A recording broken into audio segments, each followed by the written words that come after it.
예전에 교회에 나오신 지 얼마 안 되는 세 가족이 함께 예배를 드리고 함께 식사를 했는데, 식사 도중에 그분이 저에게 그런 말씀을 하셨습니다. 목사님, 교회에 오니까 사람들이 아주 자주 쓰는 말이 있는데 바로 이 믿음이라는 말을 자주 하시던데요. 그런 얘기를 하시더라고요. 여러분, 아멘도 뭡니까? 믿습니다라는 뜻이잖아요. 저도 설교할 때 보면 여러분 믿습니까? 또는 믿습니다 뭐 이렇게도 얘기하고, 또 우리가 기도할 때도 하나님이 도와주실 줄 믿습니다, 응답하실 줄 믿습니다, 함께 하실 줄 믿습니다. 우리가 이 믿습니다, 이 믿음이라는 말을 상당히 많이 쓰게 됩니다. 성경에도 보면 이 믿음이라는 말이 참 많이 나옵니다. 마태복음 15장에 보면 귀신 들려 고통당하는 딸을 고치기 위해서 예수님께 나왔던 가나안 여인이 있죠. 그때 예수님이 그 여인을 보고 뭐라 하셨냐면 믿음이 크다 이렇게 칭찬을 하셨습니다. 뿐만 아니라 마태복음 8장에 보면 중풍병 걸린 하인을 위해서 예수님께 나왔던 로마의 백부장이 있습니다.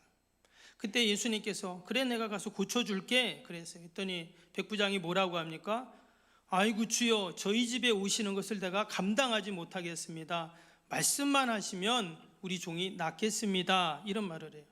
그때 예수님이 뭐라고 하셨냐면 이스라엘 중에 이만한 믿음을 보지 못했다. 이것은 칭찬을 넘어서 극찬을 하신 것이죠. 반면에 마태복음 14장에 보면 예수님과 베드로가 무리를 걷는 기사가 나옵니다. 그런데 그때 이 베드로가 바람을 보고 파도를 보면서 물에 빠지게 되죠. 그때 예수님이 베드로를 건져주시면서 그런 얘기를 하십니다. 이 믿음이 작은 자야 왜 의심했냐, 책망을 하셨어요. 예수님은 이처럼 이방 여인이든 로마의 백부장이든 또 제자이건 누구든 상관없이 믿음이 있으면 칭찬하시고 축복하십니다. 그러나 반면에 다른 것은 몰라도 믿음이 없는 것에 대해서는 질책을 하셨어요. 그럼 왜 이처럼 교회에서도 또 성경에서도 이 믿음이라는 말을 이렇게 많이 하는가 하는 거예요. 그리고 특별히 오늘 읽었던 이 히브리서 11장 말씀에 보니까 하나님을 기쁘시게 하는 믿음이라는 말이 또 나왔어요. 과연 하나님을 기쁘시게 하는 믿음은 과연 뭘까? 우리가 2026년도가 벌써 시작되고 한 달이 지나고 오늘 2월 둘째 주죠. 여러분 기억나십니까? 우리가 신년 첫 주에 뭐로 시작하자 그랬어요? 이제 한 달 좀 지났는데 벌써 우리 기억 안 나죠? 기도로 시작하자 이런 말씀을 같이 보았습니다. 그리고 또 예배로 시작하자, 또 말씀으로 시작하자, 또 사랑으로 시작하자. 지난주에는요 감사로 시작하자. 오늘은 마지막 시간으로 믿음으로 시작하자 하는 제목으로 함께 말씀을 나누려고 합니다. 여러분 히브리서 11장은 우리가 잘 아는 말씀이죠. 믿음장이라고 이제 우리가 이렇게 이야기를 하는데요. 아브라함으로부터 시작해서 그의 아들 이사, 또 야곱, 또 이후로 모세, 또 사무엘, 또 다윗, 또 이사야, 다니엘, 나중에는 베드로, 바울 계속 총 16명 정도 이름이 언급이 됩니다. 이들은 다 하나같이 어떤 사람들이죠? 믿음의 사람들이라고 말해요. 근데 이들에게 공통점이 있습니다. 어떤 공통점이냐면 그들이 살아계신 하나님을 만났어요. 살아계신 하나님을 만났어요. 이 복음에 빚진 사람이라는 책을 쓰신 선교사님이 계십니다. 한번 사진 보여주시면 이분이 카자흐스탄에서 이제 선교 사역을 하시는 이민교 선교사님이신데, 이분이 원래는 스님입니다.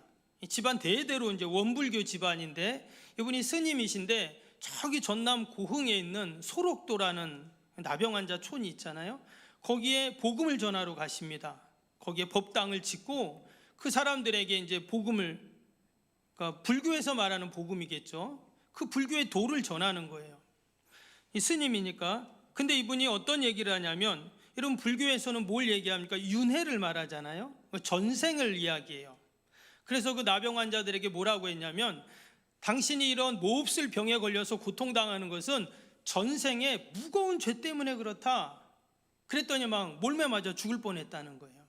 그래도 자기는 이 불교 스님이니까 그 불교의 도를 전해야 되는 거예요. 근데 이분이 계속 그 불교를 전하고 이렇게 다니다가 이분에게 아주 황당한 일이 있는데, 그게 뭐냐? 바로 예수 믿는 나병 환자들이에요. 이 사람들은 자기만 보면 불쌍하다고 하는 거예요.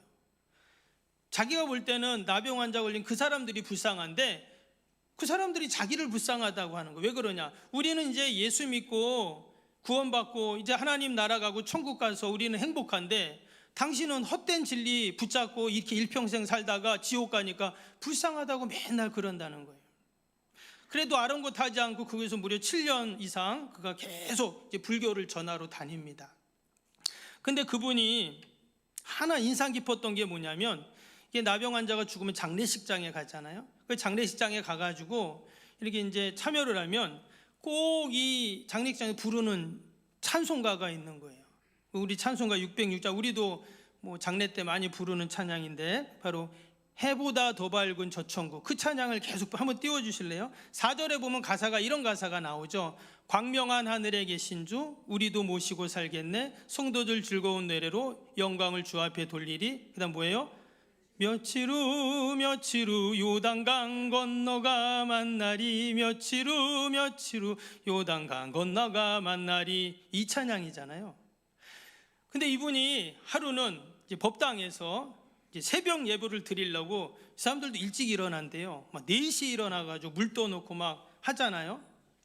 그리고는 가부좌를 딱 들고 이제 참선을 하고 이제 하려고 하는데, 갑자기 자기도 모르게 입에서 어떤 막 이제 연부를 외워야 되잖아. 연부를 외워야 되는데 자기도 모르게 며칠 후 똑똑똑똑똑 요단강 건너가 만나리 똑똑똑똑똑. 자기도 모르게 자기 입에서 계속 그렇게 이 찬양이 흘러나오는 거예요. 그러니까 계속 장례식장에 가다가 이 찬양을 듣다 보니까 중독이 된 거예요, 찬양에.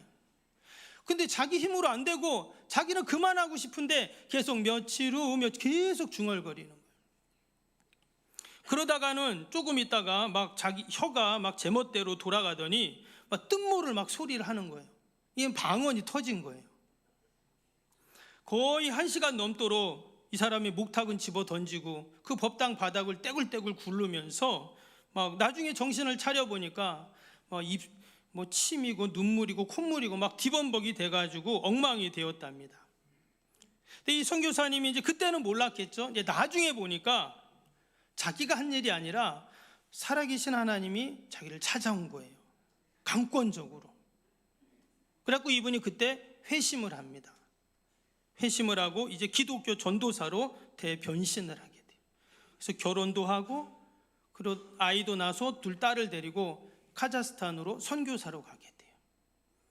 그래서 거기서 농아인, 그러니까 말을 못하는 사람들, 그 장애인들을 선교를 하는데 그들을 데리고 축구팀을 만듭니다.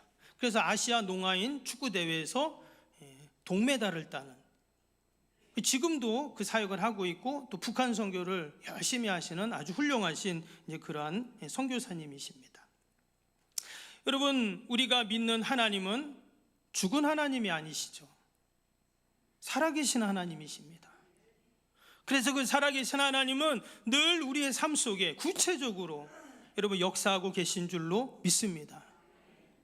이곳에도 와 계시고, 내가 잠을 잘 때도, 내가 화장실에 앉아 있을 때도, 내가 차에 혼자 있을 때도 여러분 하나님은 그 자리에 동일하게 와 계신 줄로 믿습니다. 왜? 살아계신 하나님이니까. 오늘 6절에 다시 한번 말씀을 보겠습니다. 우리가 하나님을 믿는다는데 어떻게 믿어야 되는가? 오늘 6절에 다시 보시면 믿음이 없이는 하나님을 기쁘시게 하지 못하나니 하나님께 나아가는 자는 반드시 그가 계신 것과 또한 그가 자기를 찾는 자들에게 상 주시는 이심을 믿어야 할지니라. 우리가 하나님을 믿는다는 것은요, 그가 계신 것을 믿는 거예요. 하나님이 살아계신 하나님이다라는 것을 믿는 거예요. 여러분, 우리가 사랑도 좋고 봉사도 좋고 선교도 좋고 찬양도 다 좋지만 믿음이 없으면 어떨까요? 그럼 믿음이 없어 오늘 말씀처럼 하나님을 기쁘시게 할 수 없다, 이렇게 지금 얘기했어요. 하나님이 가장 기뻐하시는 건 뭐냐? 하나님이 살아계심을 믿는 그 믿음을 하나님이 가장 기뻐하신다는. 우리가 성경을 조금만 읽어보면 하나님이 믿음을 얼마나 귀히 여기시고 또 소중히 여기시고 기뻐하시는지 모릅니다. 과연 하나님이 기뻐하시는 믿음이 뭘까? 여러분, 근데 우리가 한 가지 잘 알아야 할 것이 있는데, 하나님이 기뻐하시는 믿음이 있고요, 그냥 세상적인 믿음이 있습니다. 이게 무슨 말이냐면 한번 띄워주세요. 예를 들어 가지고 여러분, 나를 믿는 믿음이 있어요. 이런 게 있어요. 나는 뭐든지 할 수 있어. 내가 열심히 하면 되지. 노력하면 다 되잖아. 나는 확실히 믿어. 아자 화이팅. 여러분, 이것은 뭐죠? 되게 의지가 강한 분들이 이러죠. 긍정적인 마음, 또 뭐 이런 할 수 있다는 생각, 이건 너무 좋은 겁니다. 그러나 이것을 가르쳐서 하나님이 기뻐하시는 믿음이다 이렇게 말할 수는 없어요. 이것은 나에 대한 믿음이죠. 그러니까 믿음의 대상이 틀렸다는 겁니다. 두 번째는 요행을 바라는 믿음이 있어요. 이것은 뭐냐면 뭐 어떻게든 되겠지, 뭐 언젠가는 뭐 쨍하고 해뜰 날이 있을 거야, 뭐 망하기라도 하겠어, 뭐 하나님이 도와주시겠지. 여러분, 이것은 하나님이 기뻐하시는 믿음이라고 우리가 말할 수가 없어요. 이것을 유행적인 믿음이라고 하는 겁니다. 유행적 믿음이 위험한 건 뭐냐면요, 혹시라도 망하게 되면요, 그 책임을 다른 사람이나 하나님께 돌리게 되어 있어요. 그리고 또 낙관적인 믿음이 있습니다. 이건 뭐냐면 시간이 지나면 다 되겠지, 뭐 잘 될 거야. 이 듣기는 좋은 말이지만 그것은 사실 사실이 아닙니다. 여러분, 시간이 지나면은 다 잘 될까요? 그건 무지한 믿음입니다. 여러분, 사단마귀는 너무나 악하고 사납기 때문에 여러분, 세상을 보세요. 세상은 가면 갈수록 어때요? 더 사납고 악하고 타락이 더 심해져요. 그렇게 과학이 발달하고 여러분, 문명이 발달되는데 여러분 어떻습니까? 그 발달한 과학을 갖고 온통 전쟁을 하잖아요. 죽이고 빼앗고 파괴하고. 여러분, 우리가 그런 화학무기라는 게 있잖아요. 그렇죠? 화학무기. 여러분, 화학무기를 어떻게 만듭니까? 최첨단 과학이 아니면 못 만들어요. 근데 그 최첨단 과학으로 만든 것으로 사람을 죽이는 거예요. 말도 안 되죠. 여러분, 이처럼 세상은요, 영적인 전쟁은 치열하게 지금도 이루어지고 있다라는 거예요.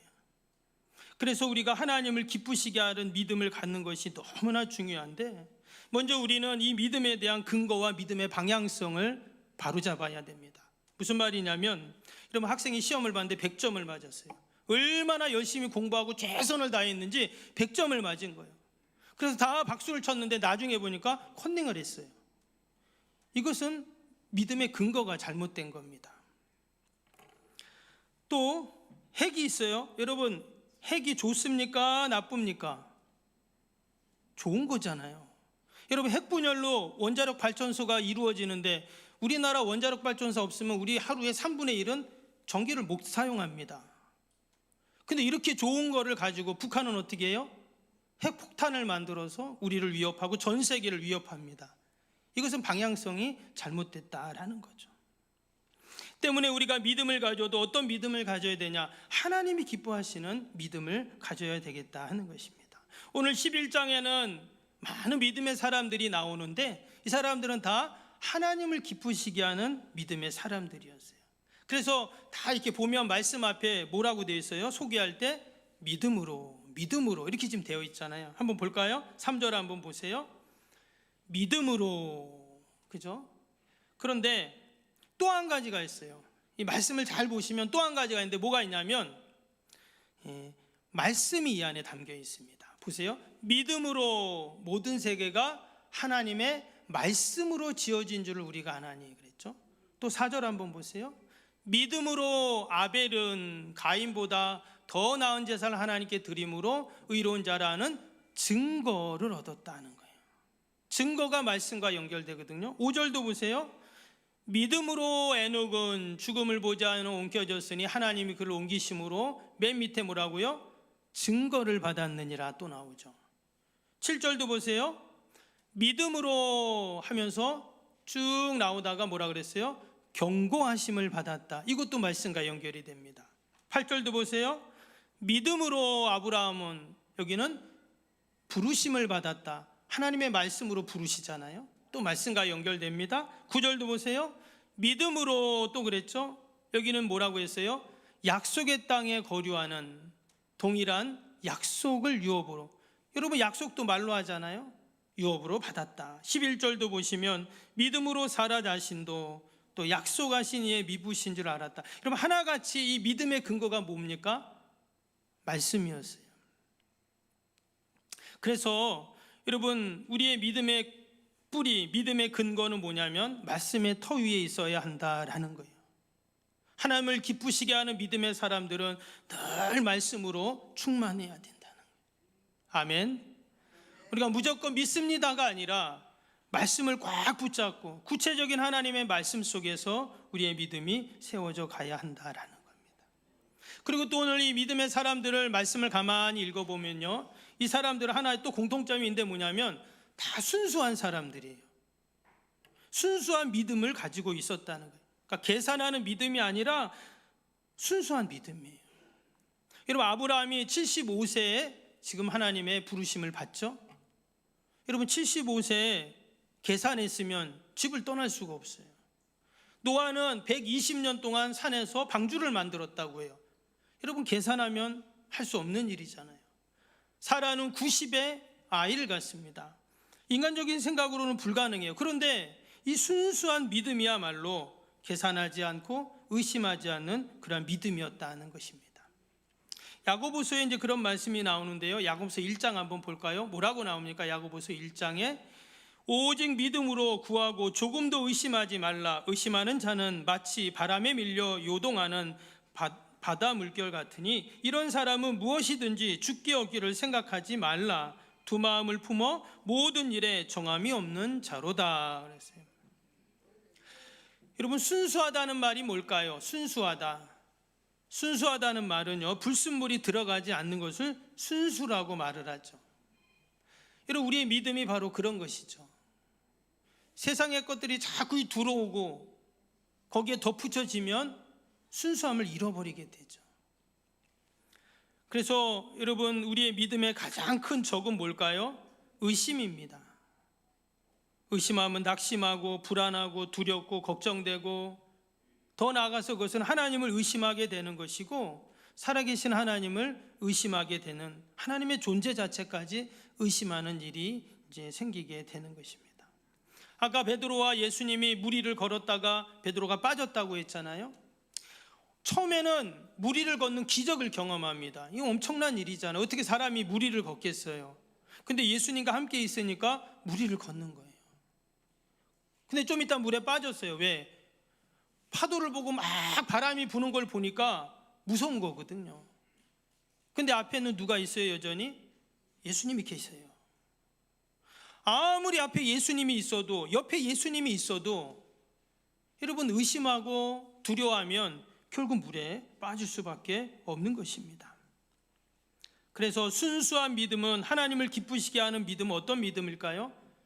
늘 주님을 바라봐야 되는 거예요. 한눈을 팔면은 믿음의 끈을 놓치게 되면은 사단 마귀가 우리를 가만히 두지 않는 것이죠. 그래서 오늘 이 5절에 보면 에녹이라는 사람이 나오는데 이 에녹은 어떻게 했냐? 5절 한번 볼까요? 5절에 보니까 믿음으로 에녹은 죽음을 보지 않고 옮겨졌으니 하나님이 그를 옮기심으로 다시 보이지 아니하였느니라. 그는 옮겨지기 전에 하나님을 기쁘시게 하는 자라는 증거를 받았느니라. 이 에녹은 보니까 하나님을 기쁘시게 하는 자였어요. 하나님을 기쁘시게 하는 믿음을 가진 사람이에요. 근데 어떻게 그가 하나님을 기쁘시게 했는가 봤더니 여기 뭐라고 했어요? 5절에는 안 나오네요. 창세기에 보면 뭐라고 나오냐면 이 에녹이요, 하나님과 동행했다고 나옵니다. 그러니까 그가 하나님과 동행하고 그러니까 늘 하나님을 바라보고 주님 손잡고 있으니까 결국 그가 하나님을 기쁘시게 하는 자가 되고, 더 나아가서는 어떻게 해요? 죽음을 보지 않고 하나님이 그를 하늘로 데려가셨어요. 혹시 죽음이 두려우신 분이 계시면 주님과 동행하시면 됩니다.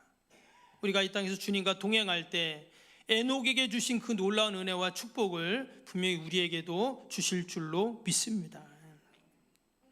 여러분, 지금의 시대는 우리의 눈을 한눈 팔게 하는 것이 너무도 많습니다. 때문에 우리 성도들은 이 땅에 살아가는 삶의 이유와 목적, 우리 찬양의 가사처럼 나 주님의 기쁨 되기 원하네, 그 찬양이 있잖아요. 우리가 늘 어떻게 하면 하나님을 기쁘시게 할까, 이 마음을 갖는 거예요. 그러면 주님을 바라보게 되고, 그러면 이 믿음의 조상들에게 하나님이 주셨던 놀라운 은혜와 축복들을 하나님이 저와 여러분들에게도 분명히 허락해 주실 줄로 믿습니다. 오늘 말씀을 보니까 이 믿음의 사람들의 또 하나의 공통점이 있어요. 그게 뭐냐? 하나님을 기쁘시게 하는 그 믿음을 갖고 믿음으로 나아가니까 하나님이 어떻게 하세요? 하나님이 그들에게 상을 주십니다. 오늘 6절 다시 한번 볼까요? 6절 말씀 다시 한번 보면 뭐라고 했습니까? 6절 말씀, 믿음이 없이는 하나님을 기쁘시게 하지 못하나니 하나님께 나아간 자는 반드시 그가 계신 것과 또한 그가 자기를 찾는 자들에게 상 주시는 이심을 믿어야 할지니라. 하나님은 어떤 분이시냐면, 여러분, 상 주시는 하나님이세요. 믿습니까? 하나님은 상 주시는 하나님이라고 말씀하셨어요.